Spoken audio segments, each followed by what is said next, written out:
आडवाणी जी ने अपनी किताब में लिखा था, उन्होंने एक किताब लिखी थी और किताब में लिखा था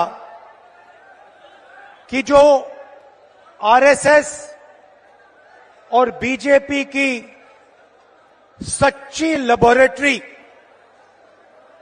मतलब सच्चा कारखाना गुजरात में नहीं है मगर मध्य प्रदेश में है। ये उनका कहना था। तो जब मैं इस भाषण की तैयारी कर रहा था तो मैंने सोचा, आडवाणी जी ने कहा था कि मध्य प्रदेश उनकी लेबोरेटरी है, उनका कारखाना है, तो चलो देखते हैं आरएसएस और बीजेपी की लेबोरेटरी में, कारखाने में ये क्या क्या काम कर रहे हैं। दो तीन उदाहरण आपको देना चाहता हूं। बीजेपी की लेबोरेटरी में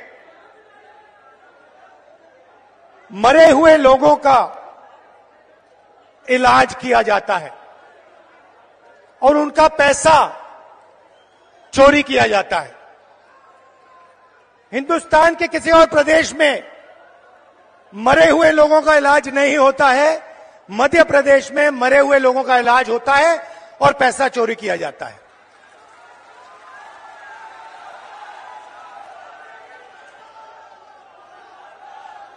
मध्य प्रदेश में और किसी प्रदेश में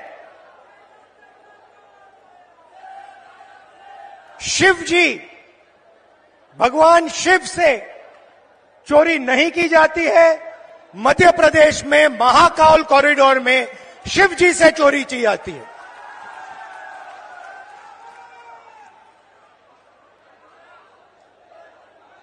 बच्चों के जो स्कूल यूनिफॉर्म होती है, उनका मिड डे मील का भोजन का पैसा होता है, वो बीजेपी लेबोरेटरी में उनसे चोरी की जाती है। मध्य प्रदेश के भविष्य से, छोटे छोटे बच्चों से चोरी की जाती है। व्यापम में 1 करोड़ युवाओं के भविष्य को बर्बाद किया जाता है, 40 लोगों की हत्या हो जाती है, एमबीबीएस की सीट बिक जाती है और पटवारी बनने के लिए 15 लाख रुपए की रिश्वत देनी पड़ती है। मगर ये लोग वहां नहीं रुकते। बीजेपी की लेबोरेटरी में 18 साल में 18,000 किसानों ने आत्महत्या की है। हर रोज 3 किसान बीजेपी की लेबोरेटरी में आत्महत्या कर डालते हैं। मंदसौर में बीजेपी की लेबोरेटरी में को गोली मारी जाती है, पे 18% और पेस्टिसाइड पे 12% जीएसटी लग जाती है। ठहरिए, बीजेपी की लेबोरेटरी में हर रोज महिलाओं का बलात्कार होता है। 12 साल में रेप होता है।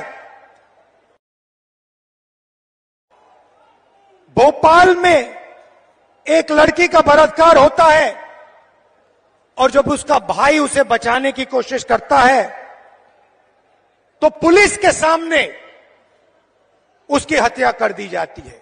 ये बीजेपी आरएसएस की लेबोरेटरी का काम। 45 सिलेंडर 11, और जहां भी देखो वहां पे प्राइवेटाइजेशन और कॉन्ट्रैक्चुअलाइजेशन किया जा रहा है। ये काम बीजेपी की लेबोरेटरी में आपके सामने किया जाता है। बीजेपी के लेबोरेटरी में आदिवासी जिला है। बीजेपी के नेता आदिवासियों के ऊपर पेशाब करते हैं।